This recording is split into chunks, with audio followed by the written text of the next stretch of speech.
Bonjour à tous les amis, bonjour Walid. Bonjour Lucien. Aujourd'hui les amis, petite vidéo en dessous de l'épée de Damoclès, pour ceux qui reconnaissent l'endroit. C'est un peu la clé de voûte du garage. On va faire une petite vidéo où on va vous expliquer 2-3 petites choses intéressantes sur la maison qu'on met en location. Alors on va pas se focaliser sur la partie de ma maman, parce que là elle est déjà en location, il y a déjà des gens qui vivent dedans, donc on va pas les déranger. Donc là on voulait, avec Khalid, on voulait faire une petite vidéo un petit peu sur l'immobilier, c'est un sujet qui vous plaît beaucoup, que vous expliquer un petit peu comment ce qu'on a prévu est fait, parce qu'on s'en occupe ensemble. Il y a quand même un chantier, et c'est ça, c'est aussi pour vous parler un petit peu de comment on anticipe, et puis c'est aussi une petite vidéo suivie de chantier, comme on a fait dans l'autre maison, la maison de ma mère, à 30 et quelques mille euros. Là ici, en fait on change quand même plein de choses pour qu'on mette la maison aux normes. Déjà, il y a problème, le chauffage. On avait un petit bébé ici qu'on peut montrer.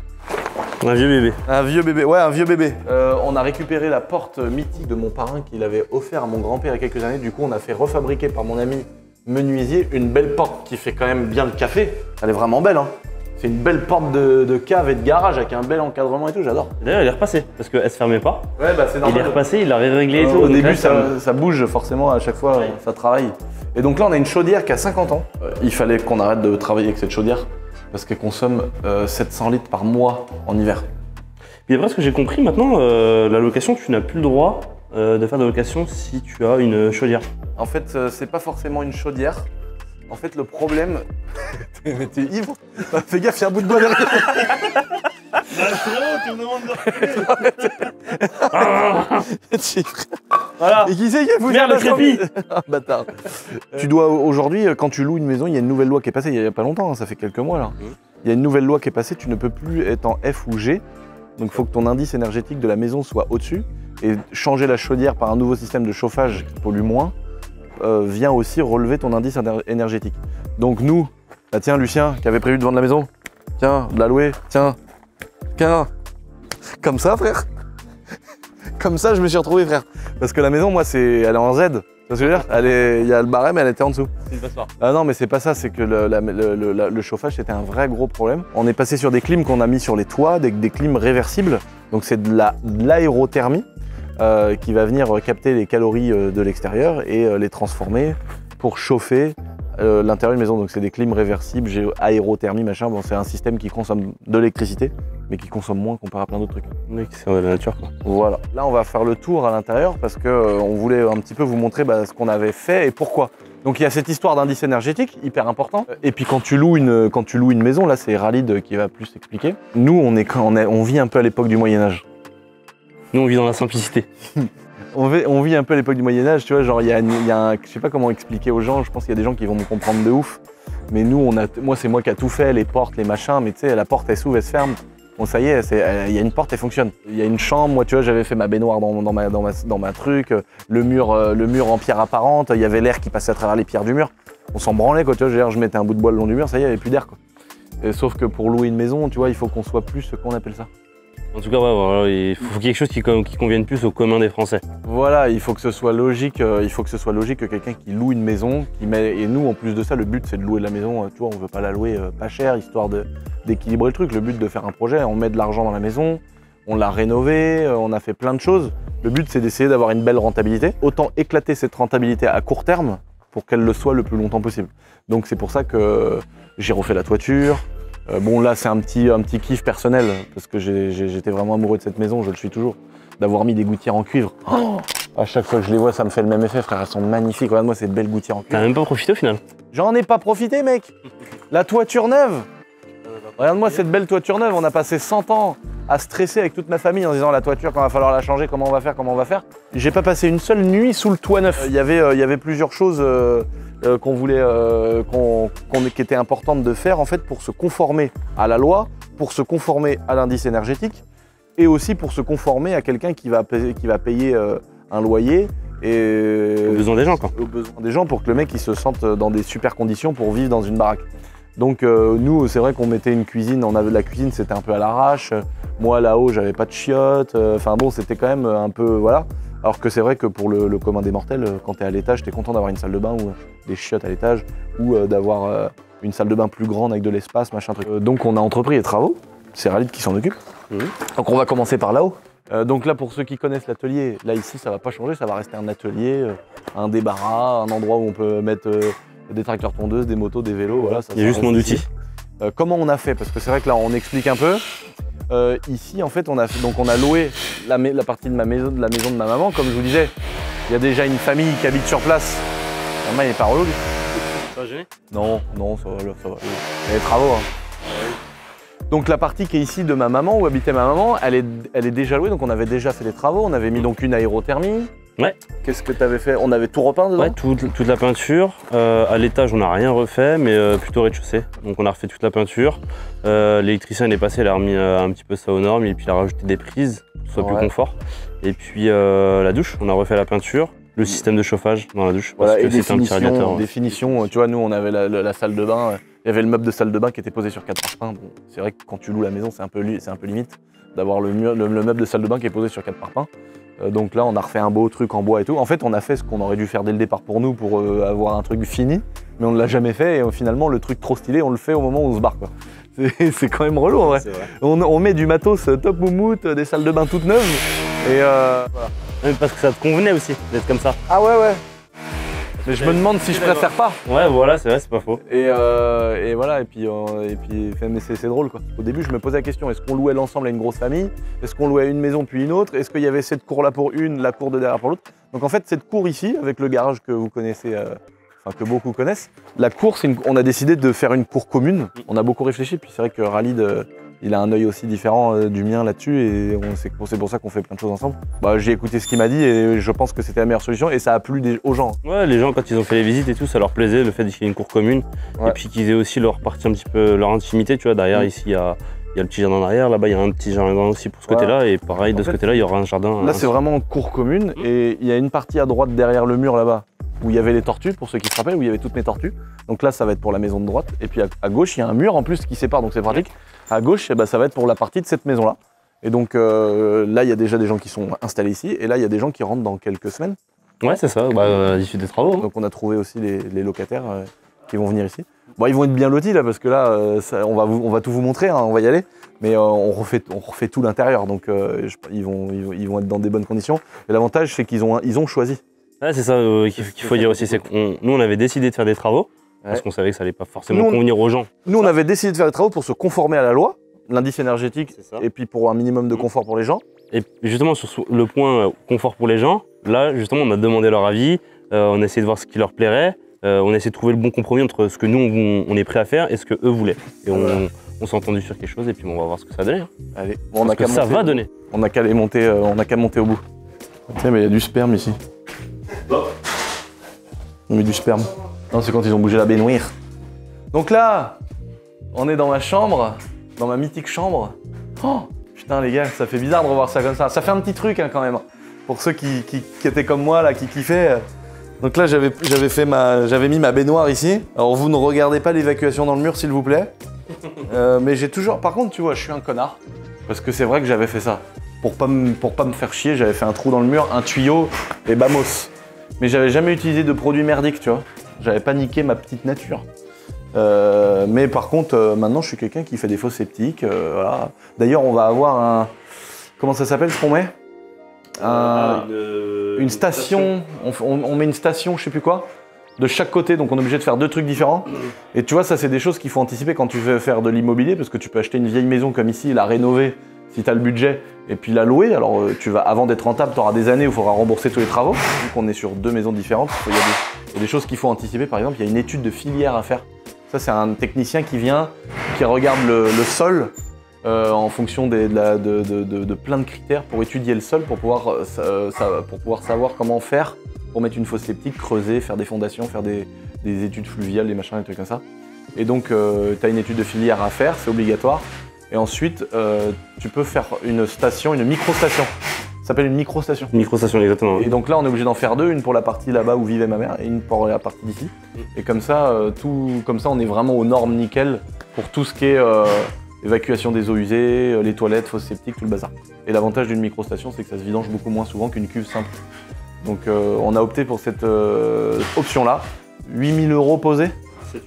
7-8 000 € posés de chaque côté, limité, donc on a à peu près 15 000 €. À peu près 15 000 € 15 000 € de chantier pour les deux maisons. Juste pour l'assainissement. Mais après, il faut aussi se dire qu'en choisissant cette option, on fait plus de frais parce qu'on met un système de chauffage indépendant pour la maison de droite, un autre pour celle-ci. Mais on fait plus de frais au départ, mais on a aussi 2 locations. On a la plus petite maison qu'on loue et celle-ci qu'on loue aussi. Voilà. Sur un cumul à 1 600 € TTC, je crois, de location. On a 1 500 €. Voilà, il y a une ventilation entre les deux maisons, mais on va être autour de 1 600 balles quand même. Donc c'est quand même une bonne rentabilité, c'est sympa. Donc moi, je peux pas trop parler du prix d'achat de la maison, parce que c'est une maison que j'ai payée dans les 80 000 € à l'époque. Mais j'ai fait beaucoup de travaux et j'ai fait pratiquement tout moi-même. Avec Babas, avec Kéké, avec mes potes. Enfin, on a tous fait plein de trucs ici. Et ça s'est fait au fil des années. En fait, j'ai jamais faire venir des entrepreneurs comme ce que je fais au château. Donc on a tout fait, j'ai pratiquement tout fait moi-même, mais au fur et à mesure du temps. Donc je sais même pas combien ça m'a coûté cette histoire. Donc je sais pas du tout. Mais c'est de l'argent que j'ai mis comme ça en plus. Il y a les travaux, pas de financement. Donc là, c'est Ralid qui a géré toute la partie intérieure. Bah grosso modo, là avant, t'avais tes pierres apparentes. Je sais que t'avais mis des petites tables, des sortes de petites tablettes. Il y avait juste une planchette, que t'avais fait brûler des charbons dessus d'ailleurs. Non, c'est toi qui l'as fait brûler. Moi, j'ai jamais fait brûler quoi que ce soit ici. Non mais ouais, en soi, on a dégagé la petite tablette et puis bah, l'idée c'est quand même, vu qu'il y a pas mal de fenêtres ici, ça fait pas mal de, comment dire, de chaleur qui va sortir. Donc on a décidé de réisoler au niveau des murs, des pierres apparentes. Donc, je sais qu'il y en a qui sont pas pour. Il y en a qui auraient préféré garder les pierres, tu vois. Bah il y a 2 trucs en fait. T'as soit les pierres comme ça, venez voir ce qu'on avait fait ici, qui était sympa. Là c'est vrai que c'est magnifique ça. Là on avait gardé le mur en pierre apparente et on l'avait fait le crépi comme à l'extérieur de la maison. Ça c'est mignon quand même. Ouais, c'est super joli, moi je trouve ça trop beau. C'est long et cher et voilà. Alors que là du coup, la structure métallique ça va être de l'isolation placo. Les rails ça va être isolation derrière et puis placo. Et bah, là il faut que les lecs elles passent pour qu'il fasse passer les lecs. Le plombier faut qu'il passe, qu'il enlève ses petits radiateurs parce que du coup on passe en chauffage électrique. Et puis après on isole. Et puis après, je crois que c'est tout ce qu'on va faire dans cette pièce-là parce que tu t'es déjà bien occupé il y a quelques temps. Ouais, bah. L'ISO au plafond, t'avais bien isolé. J'avais fait l'isolation au plafond, j'avais fait tout ce qu'il fallait, mais c'est vrai que ça c'est des détails, les murs que j'avais jamais gérés. Non, mais aussi parce que c'était joli comme c'était. Ouais, voilà, ici il n'y a rien de particulier à faire. Bah ça a 2 ans donc. Ça a 2 ans, donc là moi j'avais tout fait. On avait fait le placo, l'isolation, passer les fils, là-bas il y avait ma télé, la télé, tout le bordel, donc là c'est pas mal, la petite terrasse. Il y a juste à remettre un petit coup de propre là avant que les gens arrivent. Ça c'est un élément qui a fait vraiment kiffer les gens qui ont visité. Hein. Ouais. La petite terrasse, tu sais, le bois, la petite pièce, tu vois, ça fait un petit peu comme les vidéos qu'on voit sur Instagram à la montagne. C'est sympa là, hein. C'est cool, et puis la végétation qu'on a laissé reprendre dedans, j'adore. Et non, je regrette pas d'avoir fait cette petite terrasse, je me suis bien fait chier à tout faire là. Je me rappelle quand on a fait la terrasse avec Steven, c'est là qu'on a appris que Babas est rentré en prison ce jour-là, donc je me rappellerai toujours. Et c'était la première fois que Babas allait en prison, on était très malheureux ce jour-là. On n'avait plus envie d'enfoncer les planches. Et puis bon, après une fois qu'il a été 2, 3 fois, on s'est habitué. Oh quel con celui-là, putain. Ce bon vieux Babas. Donc en tout cas, cette petite terrasse, c'est vrai que ça donne le charme. En plus, on est ici dans un figuier que mon grand-père a planté il y a des années. Regarde des belles figues. Oh là là, putain, mais on est, oh là là, oh regarde-moi ça. Elles sont mûres. Oh là là, le sucre, regarde-moi ça. Dégustation. Mange. J'ai du mal avec ça. C'est vraiment bon. Donc bah voilà. Vous voyez, regarde-moi ce. Putain, mais comment. C'est un saule. Un saule mouillé. C'est un saule pas pleureur. D'ailleurs, grand-mère a fait que de me demander Vous avez celle qui un laurier là-bas à droite. Ouais, lui là-bas. Ouais, elle me dit tu remets une branche. Bah oui, pour faire du pâté. Pour faire du pâté? Bah ils mettent une feuille de laurier dans le pâté. Ah ouais? Le pâté de laurier. Et donc bah ici en fait là tu vois il y a un mur, donc là-bas il y a l'endroit où il y avait les tortues, donc ça c'est pour la partie qui est déjà louée. Et ici il y a toute la partie avec la grosse serre en verre. Et puis bah là le petit parc qu'il y a là qu'on va tondre hein, quand même. Mais bah, il a décidé de passer un petit coup de motoculteur et de planter du gazon. Qui? Le gars qui va. Le locataire. Ouais. Celui qui va arriver? Ouais. D'accord. Ah bah c'est une très bonne idée. Donc voilà pour ici, donc là c'est vrai comme disait Ralid à l'instant, ça a été fait il y a 2 ans. On va pas non plus tout De ce changer. côté-là, on n'a rien à refaire. Hein. Non, on va juste nettoyer. Bon, il y avait peut-être des trucs comme ça là où j'avais un peu abusé, tu vois. J'avais laissé des fils. Normalement, c'est les cacher, mais il faudrait limite le couper le fil et le raccourcir pour faire un truc propre. De toute façon, le radiateur il bougera pas. Ici, dans cette chambre, donc toi, tu avais simplement voulu modifier ça pour le côté isolation. Isolation, ouais. Là, moi, j'avais acheté d'occasion. J'avais acheté d'occasion des gros Velux, mais qui étaient déjà en double vitrage, donc des grosses. Donc c'est hyper étanche. Ouais, c'est stylé. Pour la luminosité et tout, l'été, quand c'est trop bien. tu mets les 3 Velux comme ça, là, c'est. Ça aère. Ouais, mais ouais, juste isolation au niveau des murs et puis on a fait sauter ta baignoire. Parce que du coup, le point d'eau, on va le voir après, mais il sera en bas. Et au sol. Donc ici, ça va être quoi? Ici, ça va être un petit salon. Un petit salon, frère? Ouais. Bah, un petit Enfin, salon. un beau salon de quand même. 50 mètres carrés, quoi. Un beau salon. Il y aura une chambre, alors la chambre principale là-bas, le salon ici, et après on verra la suite. Et du coup, au sol, parquet flottant, on va poser, bah là, je pense bientôt. Cette pièce-là, que en salon, là. Oh. Bah ça a été longtemps un salon pour nous, enfin. Les gars, je sais pas, c'était. On a quitté le paradis pour un nouveau paradis. On est bien d'accord, là, c'est le rêve de. Putain, mais il y a un tronc d'arbre qui est tombé sur mon mobil-home. Oh putain. C'est quoi cette merde? Il y a un putain de tronc d'arbre qui est tombé sur mon bon vieux mobil-home. Eh les gars, c'est là-dedans qu'on a commencé, hein. Et c'est pas des histoires, tu vois. Putain, je suis content, mais j'ai plus envie de le détruire, ce mobil-home. J'ai envie de le vider, qu'on le ramène au château. C'est vrai? J'aimerais bien le mettre dans un endroit du château et dire putain, c'était notre mobil-home, frère. On a vécu là-dedans, on en a chié à cette époque-là. On en a pas souffert, mais c'est vrai qu'on avait pas de thunes et tout. Et pour le délire, je l'aurais bien gardé quand même. Qu'est-ce que t'en penses? Moi j'en pense que On le met je sur le pensais qu'on allait. porte-char Moi Nico. je pense de mon point de vue qu'on allait en faire un pot de yaourt, cette chose-là. On allait la brouiller. Mais sur le porte-char ça passe, c'est pas trop long. Ouais. On pourrait le mettre. Mais genre le moment où ils vont charger, tout va se dézinguer là. Non, mais ils vont le prendre avec 2 pelleteuses, vu qu'il est un peu pourri. Et Nico, il nous le pose sur le porte-char, il nous le redépose au château, frère. Et puis voilà, nous on est content, on ira dedans une fois tous les mois. C'est un bibelot. C'est un bibelot, quoi. C'est pas de l'histoire. Ça fait partie de l'histoire du délire, hein, mec. Hein. Vache. Putain, c'était quelque chose. Hein. Et donc, en fait, tout ça pour dire qu'ici, il y a une vue incroyable. Et là, petite anecdote, on était avec Kevin Mercier, mon pote avec qui j'étais dans la vidéo de Akram, une des premières vidéos, etc. Tout le bastin que t'as en dessous, là, l'encadrement et tout, qu'il y a au-dessus caché dans l'isolation, on avait tout fait au sol, en fait, avec tout l'encadrement, toutes les vis. Et d'un seul coup, avec Kéké, on a dit, bah tiens, Kéké, mets-toi là, moi je me mets là.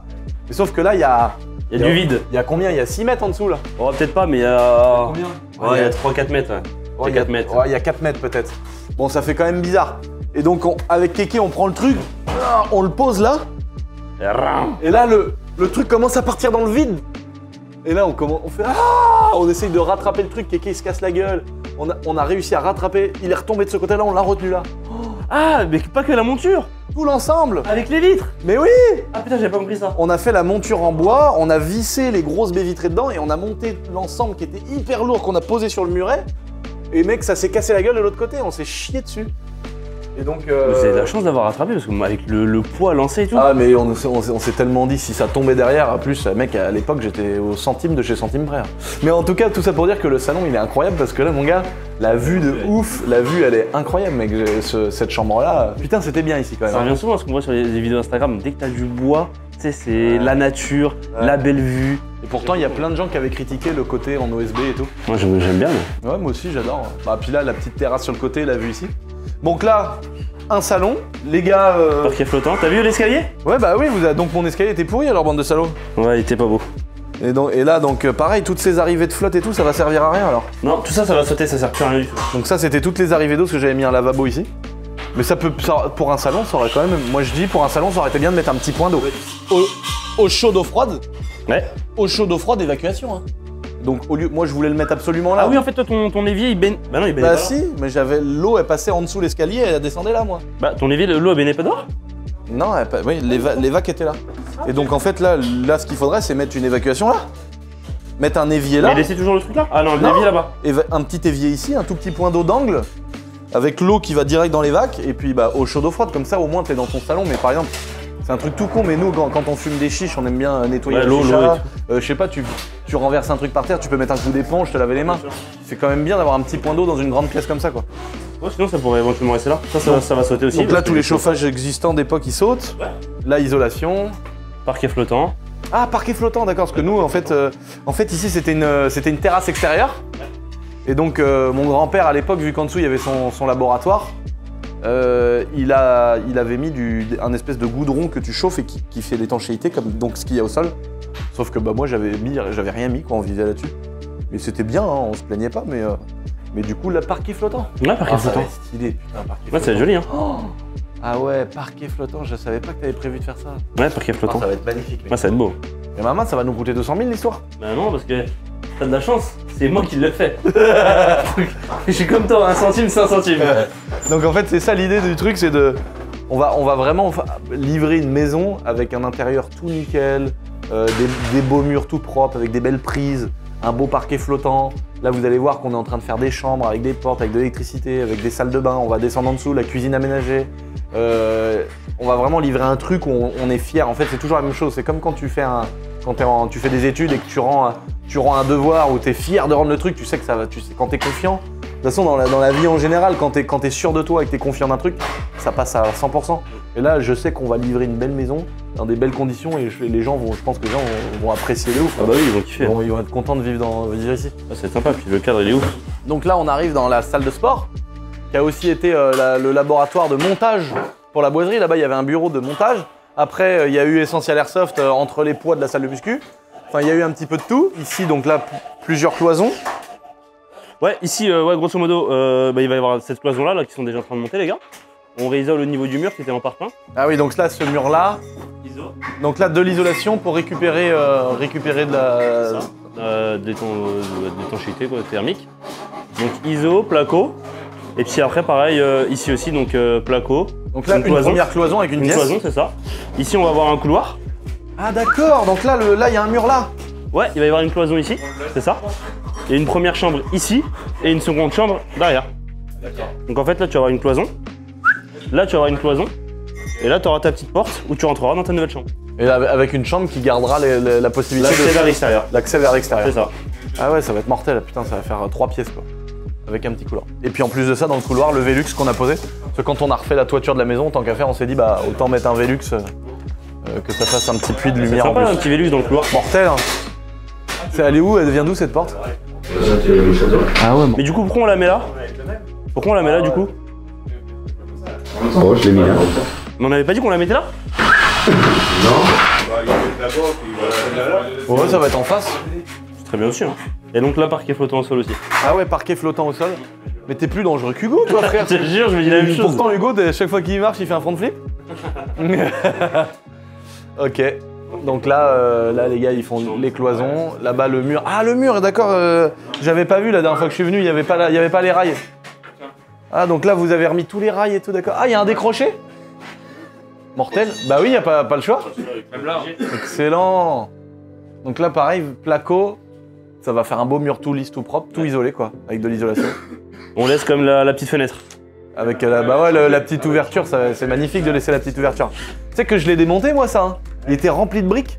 Ah oui. Rempli sur l'épaisseur de briques, mon gars. Donc, comment ça ils avaient muré le trou. Et moi, en refaisant ce grenier, parce que c'était un grenier pendant des années ici, avec un tas de merde qui a duré 50 ans ici.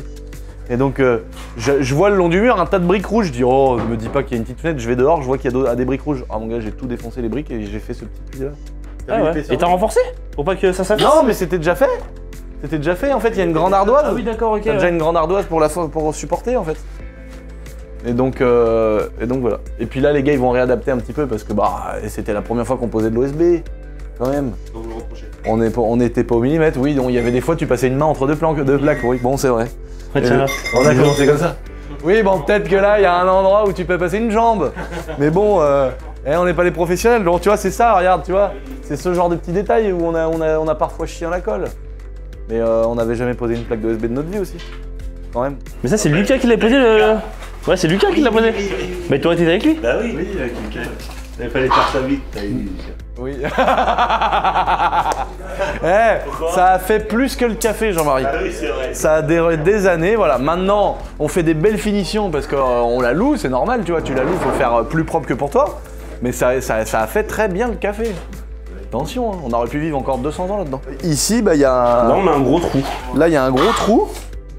Et en fait, l'inconvénient, c'était que on voulait nous louer tout ce côté-là, mais il y avait la partie en bas, il y avait la partie en haut, et si tu veux communiquer du haut vers le bas, fallait absolument passer par la cour. Voilà. Ah oui, c'était le problème. Le problème, c'est que toute la partie étage la terrasse qu'on a vue où j'ai mangé la figue, là où il va y avoir un salon et là où il y a la partie chambre, la partie d'en dessous qu'on va aller voir après, c'est là où vivait ma grand-mère. Il fallait absolument passer par l'extérieur. Et donc là, le fait d'avoir un trou dans la dalle en béton de la salle de muscu, un escalier, et t'arrives dans la partie d'en bas qu'on va aller visiter. Comment ça se fait que cette trémie était déjà existante? C'est quoi l'histoire? C'est Dédé, mon parrain, il y a 30 ans, c'est lui qui a remonté ce mur-là, parce qu'en fait la toiture s'était écroulée, le mur était tombé. Celui-là, le mur était tombé, c'était un mur en grosse pierre apparente au départ. Ça. Le mur était tombé, la moitié de la charpente avait été emmenée par le mur. Et Dédé, il a remonté le mur en parpaing, il a tout refait, la toiture, le machin, le truc, et puis il a coulé une chape en ciment ici, parce que, tu sais, c'était des poutres, voilà, des poutres, un peu de terre, du sable, machin. Et donc il a recoulé une chape ici, et il a dit, tant qu'à faire, on va faire un trou comme ça dans un futur. Il y aura la possibilité de mettre un escalier. Et ce futur, il est arrivé, et c'est aujourd'hui. Donc là, on va aller voir en bas, et le gros avantage, c'est qu'on va descendre direct dans la pièce de vie, où il va y avoir la cuisine, où il va y avoir la salle de bain aménagée, les chiottes et tout, ça va être trop bien. Ah, on n'en a jamais parlé par contre de cette porte-là. Ça dégage? Et tu vas faire comment pour mettre une porte de la même largeur? Parce que j'avais fait pas assez large, je crois, le trou. Ouais, on va modifier. C'est du sur-mesure là. Faut que tu fasses gaffe parce qu'il y a de l'électricité qui passe là-dedans. Non, ça va se faire. Regarde ça, c'est un joint de coffre de BM, de série 5. C'est un joint de coffre de 39. Alors normalement, il y est plus là. Mais il y a un joint qui faisait tout le tour de la porte. En fait, c'était un joint de coffre. Et quand tu fermais, ça écrasait les joints, mon gars. T'avais pas. Tu pouvais passer au Karcher. Et tu vois, après, j'ai refait la porte. Elle était trop lourde, tout en bois. Donc j'avais récupéré un bout de plastique que j'avais trouvé je sais pas où là. Et ah non, oui, ça, j'avais fait un petit bateau à l'ancienne. J'avais un petit roca. Un petit roca. Et ça, c'est le pare-brise du roca. Et donc j'avais récupéré le bout de pare-brise du bateau. Et j'ai mis de l'isolation. Regarde, il y a de la laine de verre dans la porte. La porte, elle est isolée, les gars. Ouais, mais tu vois, on en revient à ce que tu disais tout à l'heure. Fonctionnel! Voilà, on en revient à ce que tu disais tout à l'heure. C'est fonctionnel, toi ça te va, moi ça me va aussi, mais malheureusement, la majorité des gens, ça ne leur va pas. Ils veulent une belle porte, ils veulent pas avoir des vis qui sont apparentes, ils veulent pas avoir du plastique comme ça. Et puis c'est normal, quand tu payes, que tu veux pas voir ça. Tu prends une maison que tu loues 900 balles, 1000 balles, t'as pas envie d'avoir un truc dégueulasse, c'est logique. Donc là, on est dans la cuisine, là, le lieu de vie vraiment où là vivaient mes grands-parents. Donc c'était rouge déjà. En rouge violet, ouais. Toi, tu t'es dit, on met tout en blanc. Ouais, blanc. Blanc. Bah déjà parce que le rouge, il plaira à personne. Ouais. Sauf à grand-mère, quoi. Ouais. Et du coup, en fait, vu que tu remplaces le rouge, tu le remplaces par quoi? Ouais, mettre une couleur classique. Mais ça va bien chier, tu prends la couleur classique que tout le monde va aimer. Mais par contre, c'est vrai, mais tu sais, c'est con. Mais en vrai, ça va vachement bien. Et c'est beau, regardez, elle est tellement belle cette pièce, les gars. La grosse poutre, ça, c'est mon parrain qui a tout fait, un Dédé aussi. Hein. C'est Dédé qui a tout fait, la porte en bois, en chêne et tout. Renforcer les plafonds, regarde les petites briquettes et tout, là, comment c'est magnifique. T'as vu comment c'est beau? Et donc, et puis là, c'est Dédé qui a fait aussi, qui avait refait la cheminée avec toutes les petites briquettes, les tomates, le gros cuivre ici. Ah, c'est du cuivre? Ouais, et là, mon grand-père, il cachait les clés du coffre-fort dans la cheminée derrière. Ouais, grosse cheminée, c'est beau. Hein. Une belle grosse cheminée comme ça, c'est magnifique. Moi, une fois, là, il y avait la table à manger, parce que moi, je suis né ici. Il y avait une table à manger qui venait jusque là, on mangeait tous en famille ici. Une fois, la cheminée, elle a pris feu avec mon grand-père, il l'avait jamais fait ramoner. Elle a pris feu. Je te le jure que c'est vrai. Il y a une boule de feu qui était arrivée jusque là, jusqu'au milieu de la table. Une boule de feu. Comme dans les dessins animés. Elle a fait chalumeau, il y avait une flamme au bout de la cheminée, comme une cheminée de TDS que t'as à 5000 tours dans les champs. Et qu'est-ce qui se passe pour ça va ça en fait? Et bah la suie, elle prend feu dans le conduit. D'accord, comme une petite bombe d'un coup. En fait, la suie, elle prend feu, et en haut, t'as un chalumeau sur la cheminée. Et puis là, t'as un espèce de retour de flamme, mon gars, mais énorme, ça avait brûlé la table et tout. Donc là... Une peinture blanche, c'est sympa avec le contraste avec les petites poutres en bois apparentes là. Voilà, donc là c'était rouge, c'était vieux, c'était passé. Ouais. Et là, ah putain, magnifique. Tiens, attention, marche pas dessus, on sait jamais si... Non, si, ils ont mis de la colle là. Mais ouais, ici donc il y avait la petite cuisine de grand-mère qui faisait... Ouais voilà, donc là il y avait tout un petit bar, vraiment cuisine à l'ancienne et tout. Donc l'inconvénient, c'est que c'était petit en fait, tout simplement. Parce que là, on a tout le bas, on a tout le haut, on va communiquer du haut vers le bas, donc en fait ça fait une grande maison. Et c'est finalement en fait plutôt pour une famille. Donc une famille, tu peux pas leur faire une petite cuisine comme ça. Ici, ça va être tout ça cuisine. Ouais. Et une table quand même. Alors l'idée en fait, là on a cassé la cuisine qui était là. Et donc l'idée ça va être de faire grand plan de travail avec une cuisine en L, ouverte sur le reste. Et là, la possibilité de mettre une table. La possibilité de mettre une petite table là-bas, le frigo ici. Parce que là, ouais, en fait, il y avait ce petit bar là, et ma grand-mère, elle rentrait ici, et elle avait tout dans une mini cuisine américaine. Alors que là maintenant, ça va être le long des murs, en fait, tous les frigos, les plans de travail et tout le bazar. Et donc là, ça va être beaucoup plus spacieux, mais parce qu'il y a l'avantage d'avoir l'étage, d'avoir les salles de bain, etc. Donc pareil, c'est hyper important de pouvoir s'adapter à une famille plutôt classique qui va avoir envie d'avoir une cuisine normale et surtout une belle cuisine, quoi. Ouais, c'est ça. Puis là, il y a de l'espace, c'est plus confort pour faire manger. C'était à l'ancienne. Mais ouais, et du coup, bah là, on va installer donc notre évier, la plaque de cuisson. C'est ça, exactement. Ça, c'est les meubles de cuisine aménagés. Un four encastrable, une plaque de cuisson induction, l'évier, et puis une petite hotte. Et puis donc là, on arrive où il y a pas mal de choses qui ont été refaites. Ah, ça, ils ont fait les bandes. Là, en fait, ici, on était... putain, ça n'a plus rien à voir. Il y avait tout un gros dressing ici. Et dans le fond, là-bas, il y avait la salle de bain. Donc en fait, il y avait un mur là. Il y avait un mur ici. Et ici, c'était une petite salle de bain. Donc en fait, et là, donc une porte avec le dressing. Et donc là, tu t'es dit, toi, on agrandit tout pour faire une grande salle de bain. En fait, la question que je me suis posée, c'est avec une grande maison comme ça, tu vas te retrouver forcément avec une famille qui aura à un moment donné un bébé ou un enfant. Et un bébé ou un enfant, tu peux pas lui faire prendre une douche comme ça.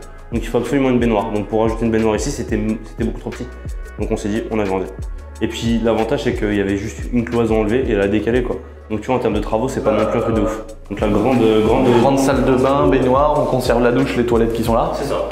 Et ça peut même être double évier, comme ça. Ça va être un double évier qui va être mis là-bas. Ah ouais. Ici, on va garder cette évacuation pour la machine à laver. Et on va faire du coup descendre la baignoire qui était dans ta chambre en haut, à cet endroit-là. Réadapté avec... C'est ça, exactement. Magnifique. Et donc ici, on se pose la question. Et du coup, ici, il y a une cloison. Ici, une cloison, mais justement, on se pose la question. C'est que derrière, on va avoir notre escalier pour accéder à l'étage. Donc là, on est en dessous, l'endroit qu'on vous montrait tout à l'heure, dans l'anciennement la salle de sport où il y aura les chambres. Et donc ici va être glissé un escalier qui va monter là-haut. Donc là, on va mettre notre escalier. Mais la question qu'on se pose, c'est qu'en vrai, l'espace sous l'escalier, il est perdu. Ah ouais. Et je me dis qu'en fait, on peut peut-être le gagner en faisant ici une ouverture et ça fait, tu vois, l'endroit où tu peux mettre tes serviettes, des trucs comme ça. Mais c'est même plus une question, frère, faut exactement faire ça. C'est-à-dire que l'escalier, il va monter comme ça. Ouais. Et donc là, il faut faire une ouverture ici, là, il faut laisser le mur. Et l'avantage, c'est que là, tu peux faire plein d'étagères pour mettre les serviettes, les gants de toilette. Et puis comme ça te bouffe pas de l'espace à l'intérieur avec des meubles que tu vas rajouter. Ah bah c'est clair. Et tu peux même, vu comment l'escalier va monter, tu peux même encastrer la machine à laver là. Ah mais le truc c'est que les vagues est là-bas donc c'est... Ah mais il y a une vague, tu reprends les vagues des chiottes. Ouais, ça peut être aussi une solution. Ah ouais, c'est vrai, ça va être trop bien. Parce que nous en fait, cette maison, elle a jamais eu de communication avec l'étage parce que de toute l'époque où vécu ma famille ici, il y a que moi là les dernières années où j'en ai fait une salle de sport. Mais c'était un grenier qui servait de débarras en fait. Là ça va être magnifique avec un bel escalier là. Et là au sol tu laisses les tomates? Ouais, au sol on laisse les tomates, ouais. Et ici on va juste mettre une baguette, tu sais, histoire de faire la finition. Ouais, la finition vraiment choquante quoi. Et donc le petit radiateur il va sauter aussi. On mettra... Et lui aussi, en fait si tu veux ici on va mettre une clim réversible qui va permettre de chauffer à la fois le bas, mais vu que l'hiver l'air chaud il monte dans l'atmosphère, et ben ça permettra de chauffer aussi le haut. Oh là, regarde-moi ça. Regarde-moi cette belle porte. Ça, c'est une magnifique porte. Je pense que ça date de quand une porte comme ça? Bah, c'est Dédé qui l'a fait. Ah, c'est lui qui l'a fait. Okay. C'est Dédé qui a fait toutes les portes. Mais c'est pas comme la petite porte de là-bas où tu... Ah non, la porte là-bas, c'est 15e. 15e siècle. 15e siècle. 1400 quoi. On a une petite porte qui était dans un placard. C'était une véritable porte de château du 15e siècle que mon grand-père avait récupérée dans un vieux château qui était en train d'être écroulé. Et ça, c'est mon parrain qui est menuisier, qui nous a fait tout ici. Et du coup, on a gardé les portes historiques de cette maison de famille qui est dans la famille depuis des années. On a gardé les portes historiques de mon parrain, qui est quelqu'un qui était incroyable pour ma famille. Et donc, on garde toutes les portes de la maison. Celle-là, on va la prendre aussi. Et on les emmène et on les adapte au château. Donc, on a les portes de chez ma grand-mère qui habite au château, dans sa maison. Elle a la porte de Dédé qu'elle a toute sa vie connue, c'était une porte qui était ici. Et elle aura aussi une porte, celle-ci, la porte fermière de Dédé. Et moi, dans mon garage, où je mets mes affaires dans la dépendance du château, bah, c'est la grosse porte en chêne que mon parrain a fait aussi. Et donc ici, évidemment, on va remettre une très belle porte en bois, mais qui sera une porte industrielle, qui fera tout à fait le travail, qui sera étanche, isolée, mais qui n'aura pas la valeur sentimentale qu'a celle-ci pour nous.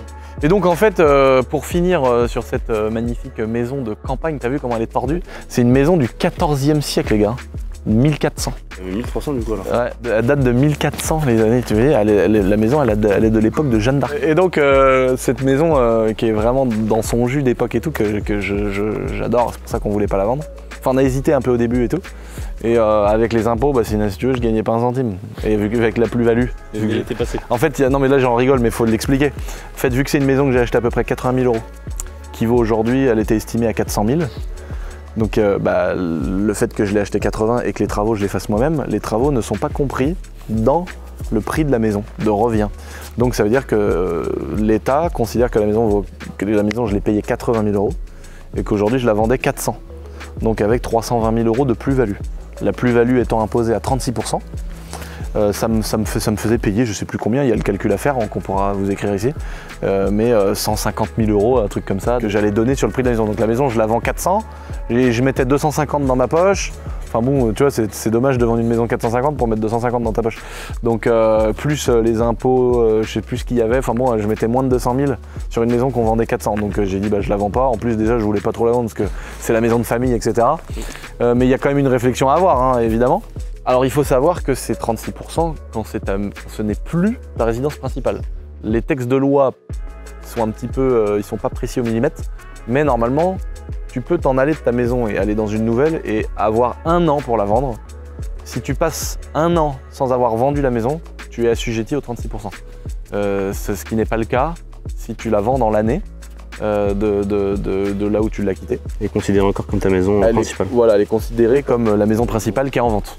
Et c'est pour ça qu'il y a des petits malins qui s'amusent à avoir plusieurs maisons puis à se mettre en résidence principale dans chacune d'entre elles pour ne pas passer par la plus-value à la revente. Mais c'est compliqué maintenant même de faire des trucs comme ça. Je pense que c'est un peu jouer avec le feu. De toute façon, par un trou ou par l'autre, ils finissent par te baiser. Hein. De toute manière, quand tu vends un truc, t'es imposé sur la plus-value. Peut-être beaucoup moins, mais que ce soit ta maison principale ou secondaire, ta secondaire t'es imposé à 36%, ouais. Mais ta principale, demain tu la vends, t'as fait une plus-value, t'as quand même un impôt à payer là-dessus. Hein. Oui, t'as un impôt à payer, mais t'as pas 36% de plus-value. Et sinon, la plus-value, elle saute. Si c'est ta maison secondaire, par exemple, elle saute au bout de 20 ans. Au bout de 20 ans que la maison est à toi. Ils l'ont revu à la hausse, hein, parce qu'à un moment donné, c'était 5. Moi, si je la vends, vu que ça fait quoi, ça va faire 7 ans qu'elle est à moi cette maison-là, je pourrais la vendre dans 13 ans, quoi. Et ils considèrent pas le moment où elle est devenue ta résidence secondaire. Peut-être qu'ils considèrent ça au moment où elle est devenue ta résidence secondaire. Donc je sais pas. Mais bon, dans 20 ans, tu peux la vendre et ne plus prendre la plus-value. C'est 36%, c'est énorme. Hein. Sur la plus-value, c'est vraiment énorme quand même. Surtout que la plupart des gens qui ont des maisons pendant 10-15 ans, là, ils ont des plus-values, quoi. C'est le but aussi de faire de l'immobilier. Hein. Ouais. Si tu achètes une maison 100 000 pour la revendre 100 000 dans 20 ans, autant s'acheter une Vanvan RV90. en avoir 15, quoi. Et donc voilà pourquoi je me suis mis en tête de la mettre en location. Et l'avantage, c'est que du coup, on a 2 locs. Et en plus, entre guillemets, on en aura même peut-être une 3e et 4e, parce que on loue le terrain, on loue une place, on loue une partie du terrain en fait, le mythique terrain de YouTube. Hein.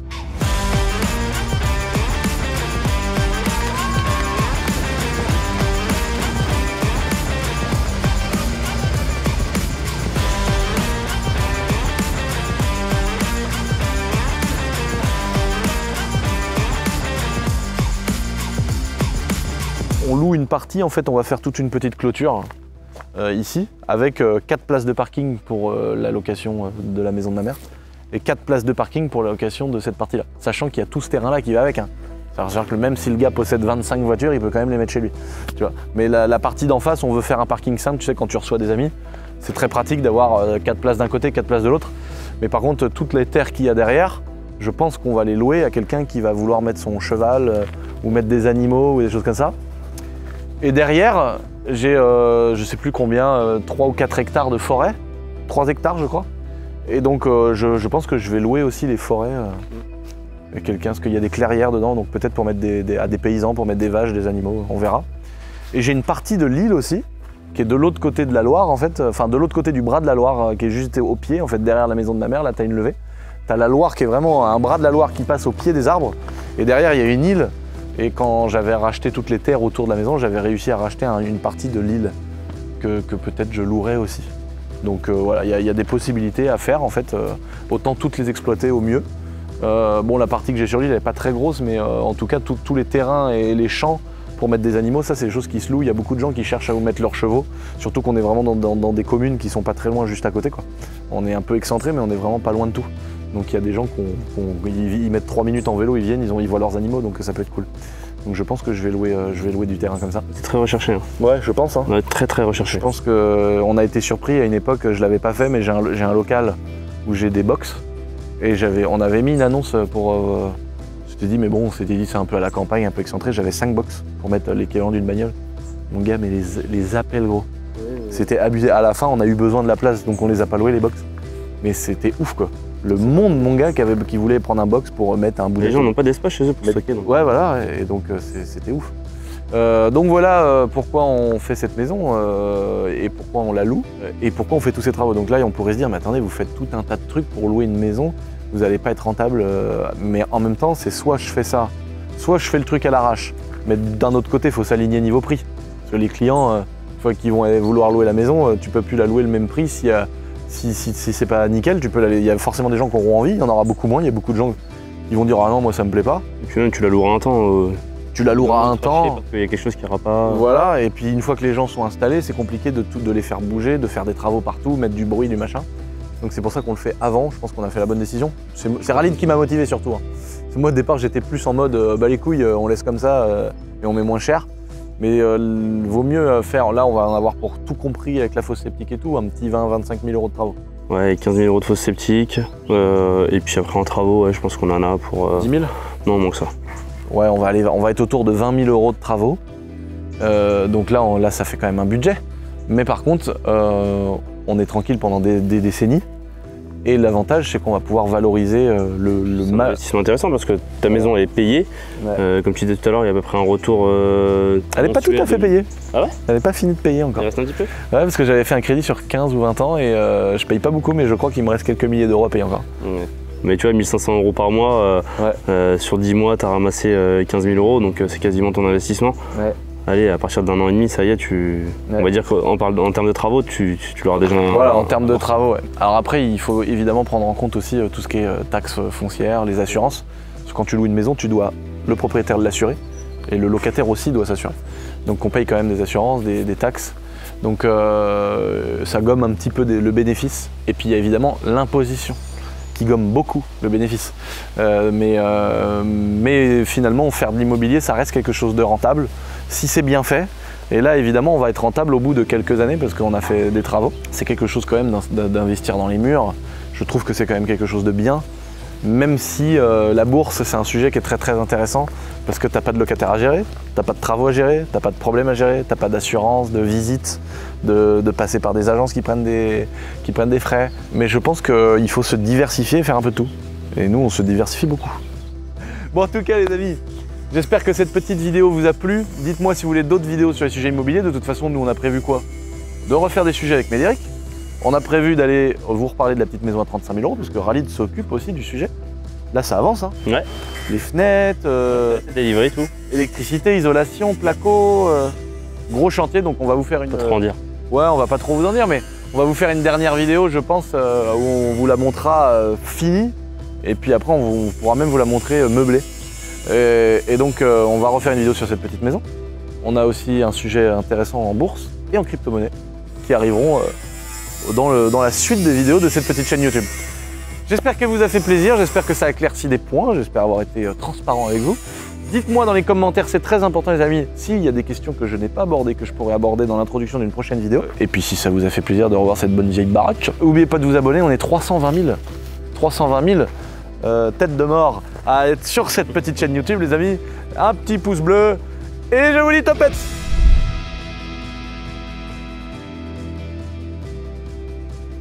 T'as allumé le micro mais par contre il est pas branché. Ouais. Mais ça prend le... Juste pour info chef.